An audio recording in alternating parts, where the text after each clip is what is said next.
सिर्फ वजू किया, गुस्ल किया या स्विमिंग पूल में नहाने गए और चंद दिन बाद शदीद सर दर्द शुरू हो गया।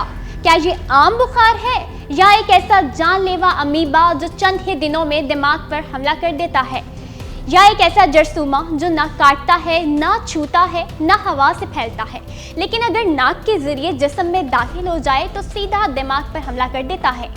नाज़रीन, सवाल ये है कि क्या कराची में नेग्लेरिया खामोशी से दोबारा फैल रहा है? अस्सलाम वालेकुम दोस्तों, मैं हूँ आपके साथ मनाहिल अयाज। नाज़रीन, कराची में एक बार फिर नेग्लेरिया फाउलरी का नया केस सामने आया है और इसने कई सवालात खड़े कर दिए हैं।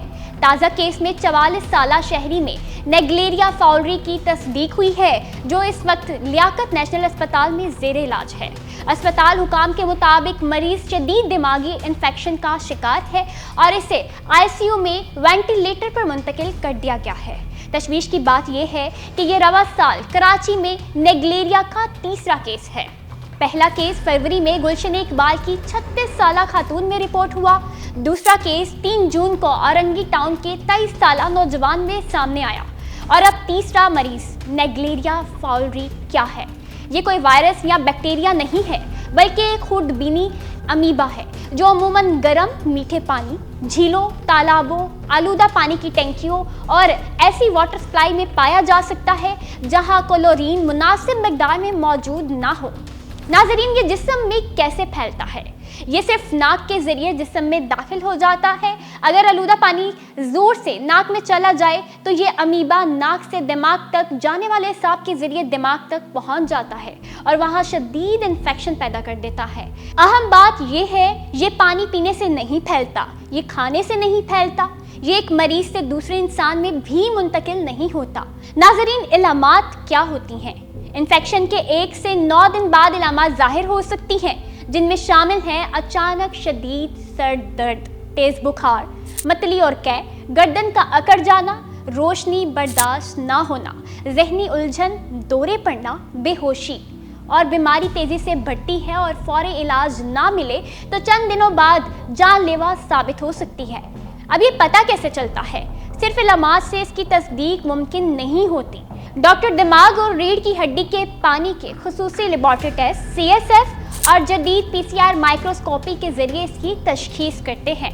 अब इससे बचाव कैसे मुमकिन हो सकता है? वजू या गुस्ल करते वक्त पानी नाक में ना जाने दें।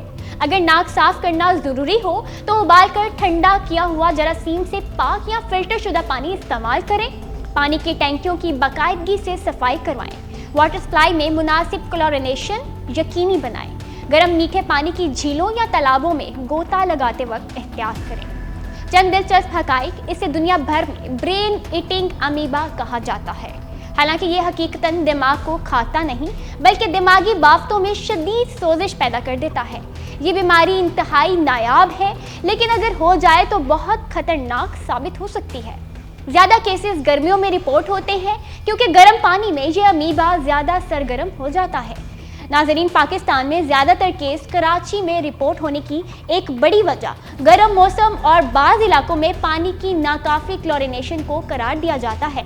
आखिर में एक और अहम बात, अगर शदीद सर दर्द, तेज़ बुखार और गर्दन अकड़ने जैसी इलामात पानी के नाक में जाने के चंद दिन बाद जाहिर हो तो फौरी अस्पताल जाएं। बरवक्त तशखीस और इलाज ही ज़िंदगी बचाने की बेहतरीन मौका फराहम करता है।